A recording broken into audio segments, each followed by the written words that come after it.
안녕하세요, 다니쌤입니다.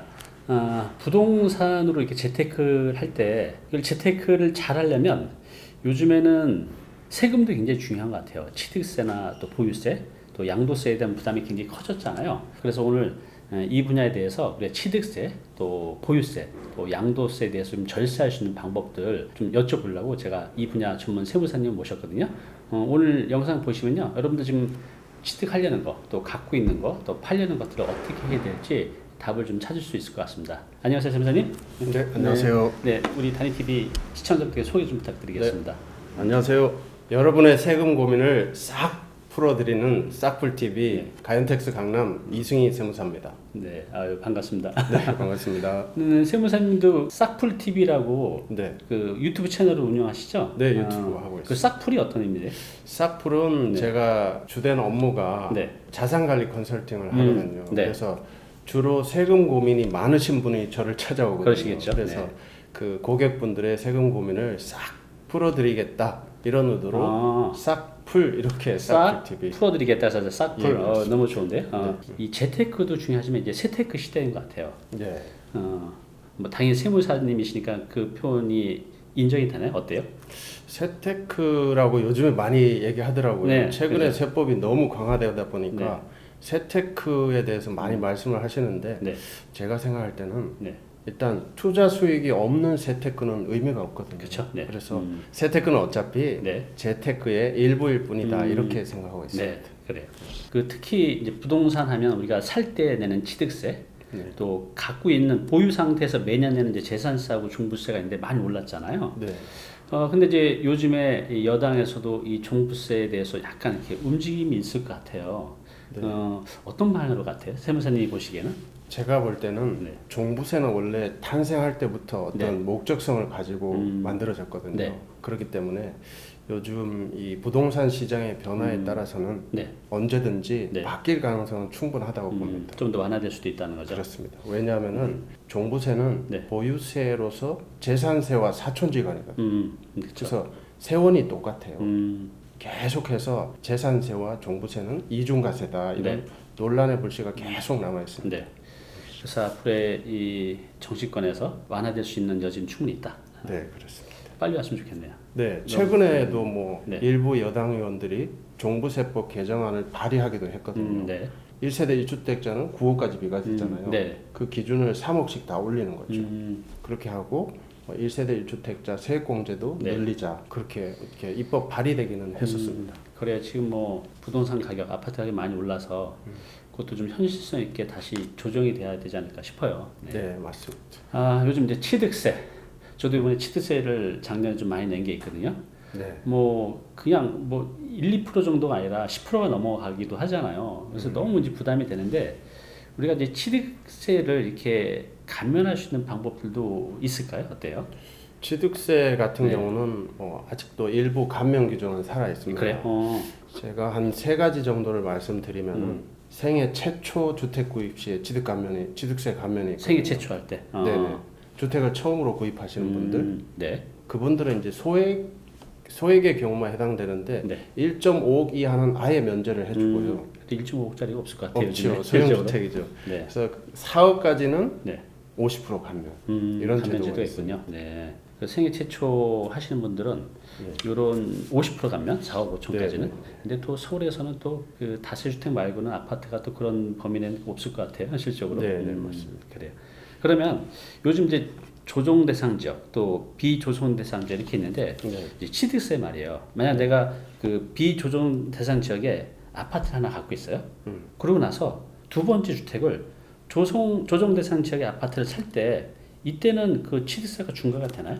취득세율 중과 시작은 네. 무조건 순서로 보거든요. 그래요? 순서. 그래서 이 조정 지역에서는 네. 두 번째 세컨드 주택을 구입하시면은 중과가 되고요. 비조정 지역은 이제 세 번째 주택부터 중과가 됩니다. 그래요. 그럼 반대로 내가 조정 대상 지역에 1주택이 있는데 1주택이 있고 그 비조정 대상 주택을 사게 되면 이때는 어떻게 되죠?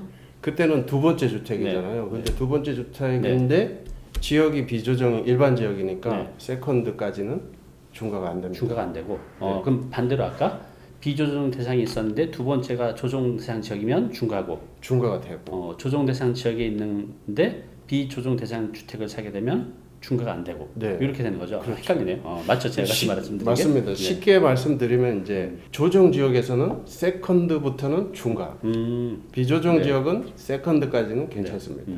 이제 제 고객분들이 대부분 50대, 60대 분들이 많으신데 대부분 이제 증여를 이제 생각하고 계세요 요즘에. 증여, 네네. 근데 지금 증여 취득세율도 많이 올랐죠. 이게 어떻게 돼 있죠 지금? 증여 증여세율은? 같은 경우는 이제 일정한 조건을 충족하는 것만 12% 중과가 되거든요. 네. 제 어떤 손을 조건이죠? 잘 보셔야 됩니다. 다주택자가 네. 조정 지역에서 3억 넘어가는 주택을 직계비속 등에게 이제 증여하실 때 네. 그세 가지. 네. 다주택자, 조정지역 3억 이상 3억 이 세 가지 조건을 충족하는 주택을 직계비속에 증여할 때만 12% 중과. 12%. 나머지는 중과는 아니죠. 대체로 거의 다 해야 될 것 같은데. 그 따져보면 또 그렇지도 않습니다. 그래요?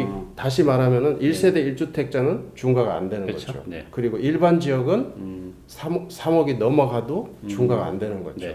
그러니까 세 가지 요건을 다 갖췄을 때 공통을 갖췄을 때. 네, 다주택자고 조정지역이고 3억이 넘어가야 되고 공시가로 그럼 12%. 그렇게 했을 때만 12%죠. 그 중에 세 개 중에 두 개면 해당이 안 되고요. 12% 아니라 3.5% 그래요? 기본 세율이 돼요. 이 세 개가 다 충족이 충족이 됐을 때 이제 중과세가 되는군요. 12% 중과 되겠습니다. 네, 알겠습니다. 네, 이제 양도세 좀 여쭤볼게요. 우리가 가장 네. 부담스러워하는 건 아무래도 양도세인 것 같아요. 일반인들이 생각하시기에는 네, 맞습니다. 실제로도 그렇고요. 네. 우리가 이제 양도세 하면 1세대 주택 비과세 혜택 받을 수가 있는 게 있고 네. 이거 말고 또 양도세로 우리가 좀 크게 감면 받을 수 있는 게 있나요? 양도소득세 하면은 세테크의 꽃은 장기보유 특별공제, 장기보유 줄여서 특별. 장특공제죠. 이게 어느 정도까지 받을 수가 있죠? 장특공제가 지금 현행법상은 네. 1세대 1주택은 최대 아직까지도 80%까지는 공제받을 수 있어요. 굉장히 큰 거네요. 네, 그런데 이제 요건이 조금 세분화돼서 네. 최소 3년 이상 보유했을 때 네. 최대 40%까지 네. 플러스 최소 2년 이상 거주했을 때 네. 최대 40%까지 공제해서 합해서 80%까지.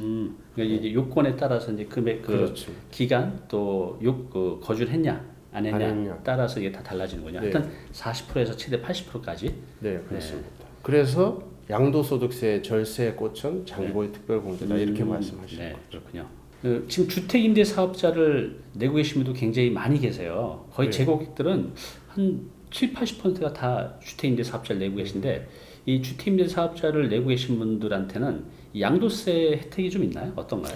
아직까지 주임사 세제 혜택이 많이 없어졌지만 네. 아직까지 살아 있는 것 중에서 네. 좀 눈여겨 볼 만한 거는 역시 장기보유 특별공제입니다. 네.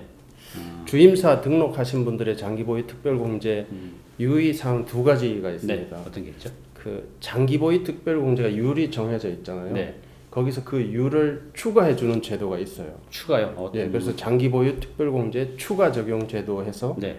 영어로는 어디셔널입니다. 네. 이것도 뭐 그래서 조건이 있어야 되는 거죠? 조건이 있습니다. 그래서 6년 이상 임대를 하시면은 네. 7년, 8년, 9년 매년 2%씩 공제율을 올려줍니다. 6년 이상 했을 때. 원래 공제율에 플러스 2%씩 해주는 추가로요? 추가로. 그렇게 해서 뭐 5년을 더 해주니까 최대 10%까지 더 공제를 해주는 제도가 괜찮네요. 있죠. 또 하나는 뭐죠? 또 하나는 장기보유 특별공제 정액공제 제도. 이거는 정액공제. 네. 특별공제라고 해서 스페셜입니다 영어로. 네. 그래서 이분들은 딱 공제율이 50%, 네. 70% 이렇게 정해져 있어요. 그래서 뭐 어떤 요건이 달라지는 거죠? 기본 여러 가지 요건이 있지만 기본적으로 이제 8년 이상 임대하신 분들은 공제율이 네. 50%가 안 되더라도 그냥 50%를 다 공제해 줍니다. 8년만 넘어가면. 8년만 넘어가면. 네. 10년 이상 하신 분들은 네. 70%. 어, 실제 공제율은 뭐 40%밖에 안 돼도 70%를 해주는 거죠. 그래요. 이제 8년에서 2년만 더 하면 추가로 20%가 20% 그렇습니다. 특별한 이유가 아니면 2년 더 버티면서 20% 세제 네. 혜택 받는 게 좋겠네요. 그렇습니다. 네. 근데 이 50%, 70% 정액 공제는 좀 유의하셔야 될 게 한 가지가 있어요. 네, 뭐죠? 2018년도에 네. 9.13 대책이 발표됐잖아요. 9.13 대책 때 발표되면서 이 50%, 70% 공제가 너무 크니까 네. 조건을 하나 달았어요. 조건을 추가한 거죠. 네. 그때 이제 임대 당시에 공시가로 6억 이하만 해주겠다 이 조건이 들어왔습니다. 그래서 9.13 대책 이후에 등록하신 분들은 6억 이하짜리만 가능한 거죠. 이것도 확인하겠네요. 그 전에 등록하신 분들은 이 가격 요건이 없어서 없는데. 공시가가 6억이 넘고 7억 8억이 돼도 해주는 거죠. 그러니까 2018년 9월 14일부터 취득하신 분들은 공시 가격이 6억 이하야만 이제 혜택을 받을 수가 있는 거죠. 그렇습니다. 네, 알겠습니다. 이렇게 상담해 보면 네. 이 은퇴자들이 가장 선호하는 건 이제 상가주택, 점포주택이에요. 이게 예전에 이제 세금적인 혜택도 좀 여러 가지로 이렇게 좋은 거가 있다고 알았는데 최근에 세법 개정이 됐다고요. 네. 그럼 앞으로 이제 이게 개정됐어요. 불리해지는 건가요? 많이 불리했죠. 어떻게 바뀌는 건가요? 이게? 기존에 이제 상가주택 양도소득세 같은 네. 경우는 연면적 비율을 따져서 주택이 1이라도 크면은 네. 상가까지 전부 다 주택 취급을 해버렸어요. 그러니까 상가하고 주택하고 따로 있는데 주택 부분이 조금이라도 더 크면 연면적이 전체를 다 주택으로 본다는 주택으로 거죠. 간주해버리죠. 그러면 어떤 효과가 생기겠어요? 뭐 장기보유 특별공제 그렇습니다. 바로 역시 대표님 공부를 많이 하셨어요. 장기보유 특별공제 꽃은 장특이잖아요. 네. 80% 장기보유 공제. 근데 이게 상가까지 몰아서 80% 공제를 해버린다는 거죠. 네. 원래 상가는 최대 30%까지 공제되잖아요. 네. 근데 이 연면적이 주택이 많아버리면 100% 주택으로 봐버리니까 상가까지 80% 장특이 들어가거든요. 그러게요. 근데 이게 어떻게 바뀌는 거예요? 이게 지금 법은 바뀌었는데 아직 시행은 안 되고 있어요. 아직 시행 안 됐고요. 시행은 2022년 내년 1월 1일부터 시행되죠. 곧 시행되네요. 내년부터는 이제 연면적 비율을 따지지 않고요. 네. 자기 거는 자기 거, 상가 거는 상가 거, 주택은 주택 거 이렇게 완전히 따로 국밥으로 바뀌어 버렸죠. 그러면 예전에는 주택 부분이 조금 더 크면 전체를 주택으로 봐서 뭐 1세주택 비과세 또는 이제 장기보유 특별공제 이런 네. 다양한 혜택을 볼 수가 있었는데 이제는 그런 거 상관없이 주택은 주택대로 상가는 상가대로 하니까 아무래도 상가주택을 장기 보유한 분들은 세금을 더 많이 내게 되겠네요. 훨씬 더 많이 이전보다는 훨씬 많이 내게 되네요. 계산해 보니까 엄청나게 차이가 많이 나요. 이런 분들은 뭐 다른 이런 상황에서 법이 바뀐 상태에서 뭐 다른 탈출구는 없을까요? 세금 줄일 수 있는? 방법을 물어보시는 거죠. 네, 방법을. 이건 좀 노하우에 속하긴 한데요. 네. 우리 다니 TV에 또 이렇게 인연이 돼서 네. 제가 노하우 하나를 공개하겠습니다. 네. 이 상가주택 같은 경우는 네. 법은 개정됐는데 시행일이 내년 1월 1일, 2022년 1월 1일부터거든요. 네. 그렇기 때문에 올해 안에 매각의 효과만 내신다면은 80% 장특까지 다 받는 개정 전 세법의 효과를 100% 누리실 수 있습니다. 매각의 효과라는 건 어떤 매각의 효과는 이제 두 가지로 나눠서 네. 아예 그 개인 사업자를 없애고 법인으로 전환해버리는 방법이 있고, 네. 한 사람이 개인 사업자가 없어지는 거죠. 네. 그런 방법이 있고 두 개를 합치는 방법이 있어요. 어떻게요? 전문 용어로는 통합이라 그러는데 네. 남녀가 결혼하듯이 네.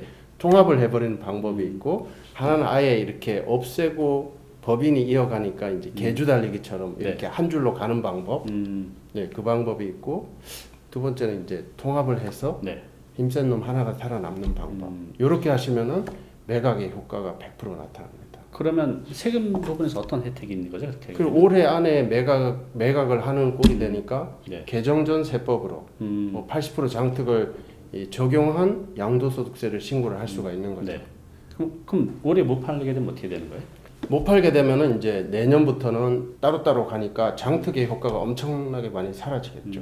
요거는 각자 이 잘 비교일을 선택하셔서 어떤 선택을 할지 올해 내에 결정을 하셔야 될 것 같습니다. 이제 자식들이 직장을 다니잖아요. 그래서 이제 50대, 60대 분들은 은퇴 후에 자녀의 직장의료보험이 가입이 돼 있는데 이게 임대 소득이 생기게 되면 네. 이 지역 의료보험으로 빠져나오게 되잖아요. 그래서 그렇습니다. 월세 수입도 얼마 안 되는데 의료보험을 내게 되면 별로 이제 실익이 없는 거죠. 그렇죠. 그래서 이제 이런 고민들이 많으신데 이게 뭐 임대 수익이 생긴다고 해서 무조건 지역 의료보험으로 빠져나오는 건 아니죠. 어떤 뭐 기준이 있겠죠? 네, 뭐 흔히들 피부양 자격 네. 요건 이렇게 말씀을 드리잖아요. 네. 그래서 건강보험료에서 피부양 자격 기준을 이제 알아두시면 좋은데요. 네. 말로 하면 경제적 부양 요건이거든요. 경제적은 결국은 재산이나 돈이거든요. 네. 크게 두 가지로 나눠볼 수가 있어요. 네. 그래서 소득 요건은 네. 사업자 같은 경우는 사업장에서 소득이 없어야 됩니다. 없어야 되고 0이나 결손이 나야 되는 거죠. 네. 그리고 비사업자, 예를 들면 프리랜서, 학원 강사 그런 분들은 총 수입에서 경비를 다 빼고 500만 원까지는 이익이 나도 됩니다. 그래요. 그러면 사업자는 조금이라도 수입이 있으면 지역 의료보험으로 빠지는 거예요. 그렇습니다. 그렇군요. 그래서 비사업자는 500만 원까지.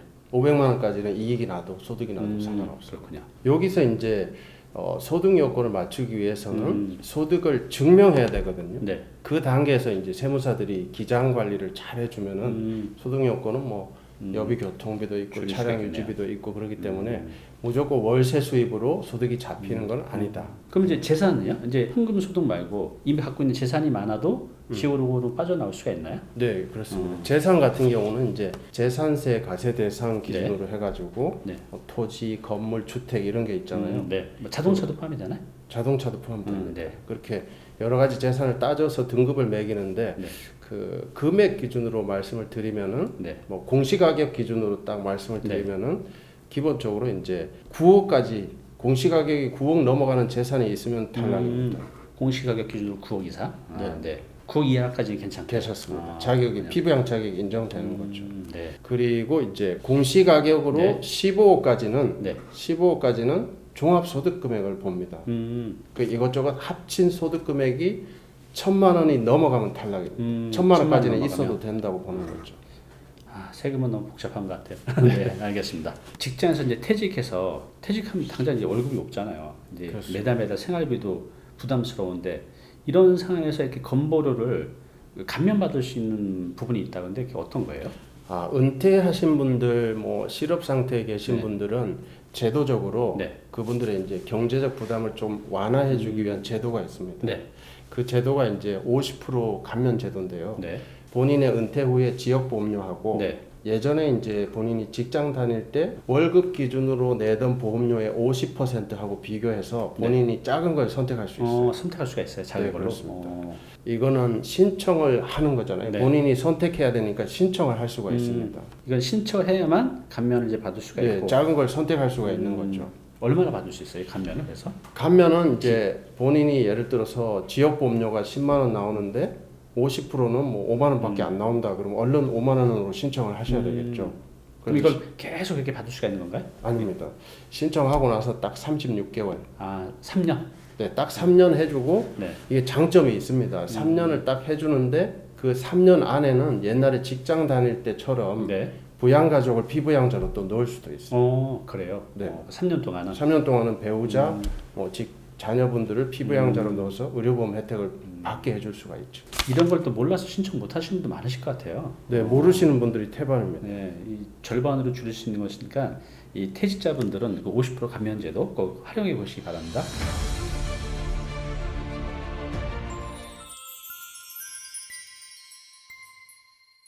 네, 오늘 정보 도움이 좀 되셨나요?